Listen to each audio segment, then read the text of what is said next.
Israel Hamas युद्ध को 1 साल से ज्यादा गुजर चुका है। अब लड़ाई लेबनान से होते हुए ईरान तक पहुंच गई है। इजराइल और ईरान एक दूसरों को आंखें दिखा रहे हैं। मिडिल ईस्ट में तनाव जस का तस बना हुआ है। वार पलटवार से गाजा और अब लेबनान की सैकड़ों जिंदगियां तबाह हो रही हैं। लाखों लोग बेघर हो गए। ये खूनी जंग हर दिन एक नई तबाही की दास्तान लिखती जा रही है।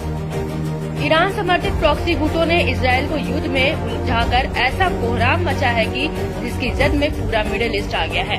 गाजा में इजरायली सेना कमजोर पड़ रही है, या यूं कहें कि युद्ध ने इजराइल हमास दोनों को एक स्थिति पर लाकर खड़ा कर दिया है। दोनों एक दूसरे के खात्मे की कसम खाए हुए हैं। इजराइल को जहां अमेरिका का साथ मिल रहा है, जबकि हमास को इराक से लेकर लेबनान और सीरिया से लेकर यमन के विद्रोही लड़ाकों का समर्थन मिल रहा है। ईरान समर्थित ये सभी संगठन एक होकर अलग अलग ठिकानों से इजराइल पर हमलावर हैं। इस कड़ी में एक बार फिर इराक के इस्लामिक प्रतिरोध के लड़ाकों ने उत्तरी इजराइल में जबरदस्त ड्रोन हमले को अंजाम दिया। सरिया अवलिया अल दम गुट ने 30 अक्टूबर को एक विशेष ड्रोन अभियान चलाया। इस हमले में कब्जे वाले फिलिस्तीन के भीतर जॉर्डन घाटी में एक महत्वपूर्ण साइट को निशाना बनाया। इसके अलावा लड़ाकों ने उत्तरी कब्जे वाले फिलिस्तीन में तिबरियस के उत्तर में एक महत्वपूर्ण लक्ष्य पर ड्रोन से हमला किया।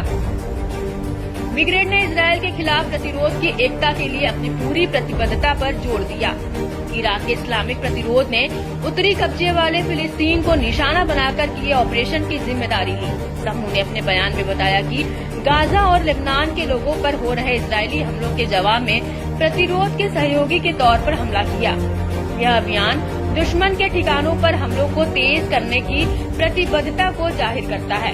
वहीं इजरायली मीडिया ने बताया कि रोश हानिकरा बिटजेट बीच समेत कई उत्तरी इलाकों में एक अज्ञात विमान की ओर से घुसपैठ से अलर्ट सायरन बजने लगे। इसके अलावा रात भर उत्तरी अल जलील में किरियत शमोना और कफर गिलादी बस्तियों में भी सायरन बजते रहे। बता दें कि इराक के इस्लामिक प्रतिरोध तब से इजरायली ठिकानों पर हमले कर रहा है जब से इजराइल ने अक्टूबर की शुरुआत में गाजा पर नरसंहार युद्ध शुरू किया था।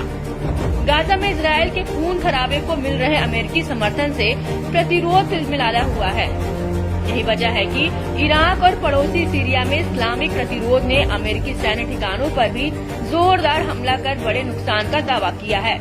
इसके साथ ही इजराइल का साथ देने के लिए अमेरिका को बुरे अंजाम झेलने की भी चेतावनी दे डाली है। इराकी प्रतिरोध ने इजराइल को चेताया है कि वह इजराइल के खिलाफ लंबे संघर्ष के लिए तैयार है। उसके लड़ाके एडवांस हथियारों से लैस हैं, जो इजरायली बलों के लिए काल बन गए हैं। इजराइल और उसकी सेना पर हो रहे इस चरमपंथी गुट के हमलों से इतना साफ है कि मिडिल ईस्ट का तनाव फिलहाल थमने का कोई आसार नहीं है।